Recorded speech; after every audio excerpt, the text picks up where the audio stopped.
Hello friends, welcome on your YouTube channel Raj study point. आज हम history class 12 chapter 9 शासक और इतिवृत्त मुगल दरबार, ये हमारे इस चैप्टर का पार्ट 3 है। जैसा कि कल हमने पढ़ा था रंगीन चित्र, आज उससे थोड़े उसी टॉपिक में ये 2-4 लाइनें इन्हें हम पढ़ेंगे। शासकों ने नियमित रूप से कलाकारों को उनके चित्र तथा उनके राज्य के जीवन के दृश्य चित्रित करने के लिए नियुक्त किया। यानी कि जो शासक थे, राजा हुआ करते थे उस टाइम में, तो उन्होंने नियमित रूप से कलाकारों को अपने दरबार में संरक्षण प्रदान किया ताकि वे उनके राजाओं के और उनके राज्य के जीवन के बारे में चित्रित कर सके। उदाहरण के लिए ईरान के सफावी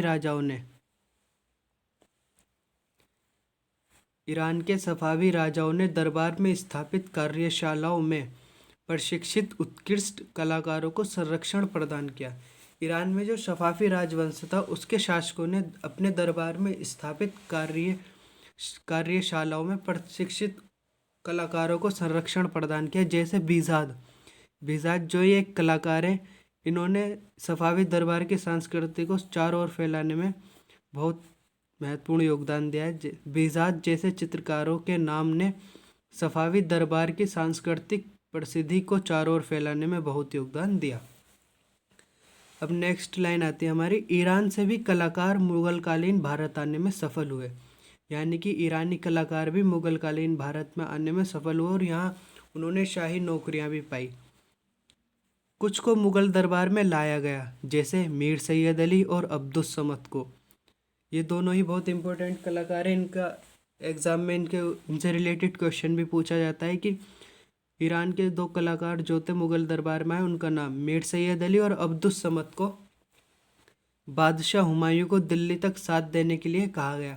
जैसा कि मैंने इस चैप्टर की स्टार्टिंग में बताया था कि जब हुमायूं को शेरशाह सूरी ने पराजित किया तो वह हिंदुस्तान से भागकर ईरान चला गया, और जब शेरशाह सूरी की मृत्यु होती है 1555 में, तो हुमायूं वापस भारत पर आक्रमण करता है और सूर राजवंश को हराकर दोबारा से मुगल राजवंश की स्थापना कर देता है। और जब वह वापस आया था 1555 में, तो अपने साथ मीर सैयद अली और अब्दुस समद, दोनों ही ईरानी कलाकार थे, चित्रकार, इन्हें अपने साथ लाया।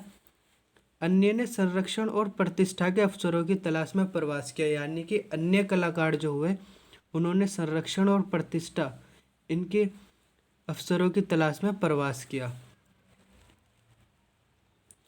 बादशाह और रूढ़िवादी मुसलमान विचारधाराओं के प्रवक्ताओं के बीच जीवधारियों, यानी कि ऐसे जीव जिनमें जीवन हो, के दृश्य निरूपण पर मुगल दरबार में तनाव बना रहा।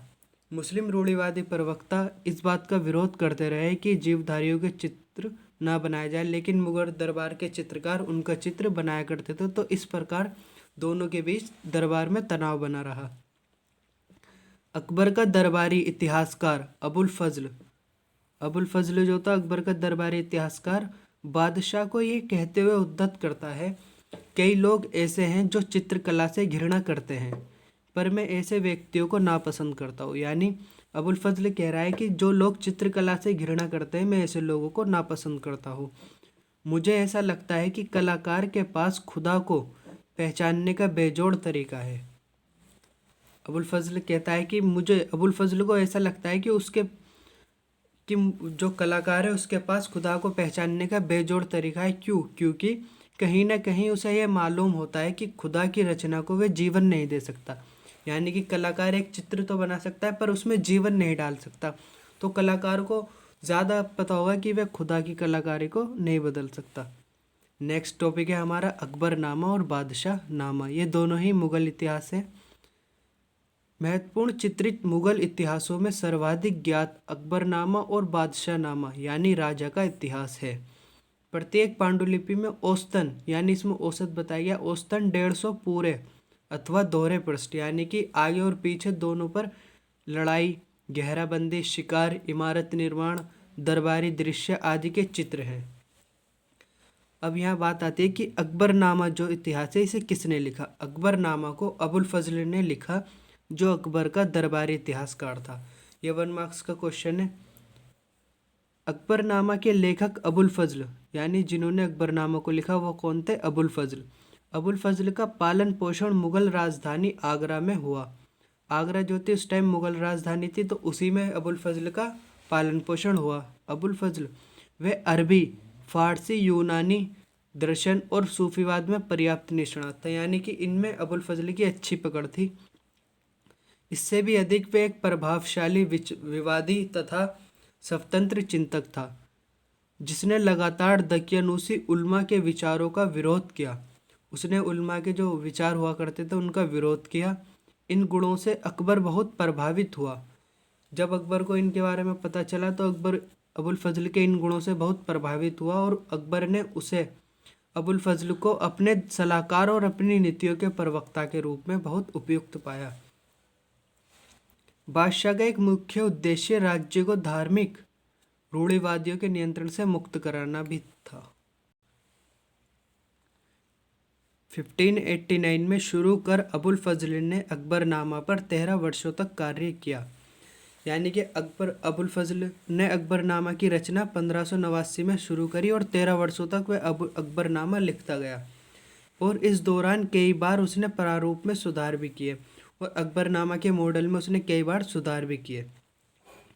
अकबरनामा को 3 जिल्दों में विभाजित किया गया है, जिनमें से प्रथम 2 इतिहास है। अकबरनामा जो है इतिहास है, इसे 3 जिल्दों में विभाजित किया गया है, जिनमें से प्रथम 2 जिल्द इतिहास की हैं।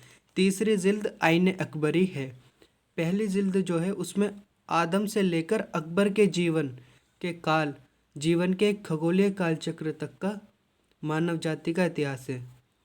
मुस्लिमों के अनुसार आदम जो थे धरती पर पहले इंसान थे और इनसे लेकर अकबर के जीवन तक एक खगोलीय कालचक्र का 30 वर्ष मानव जाति का इतिहास इसमें वर्णित किया गया है पहली जिल्द में। दूसरी जिल्द अकबर के 46वें शासन वर्ष 1601 पर ख़त्म होती है। जैसा कि मैंने अभी आपको बताया, अकबरनामा को 3 जिल्दों में विभाजित किया गया है।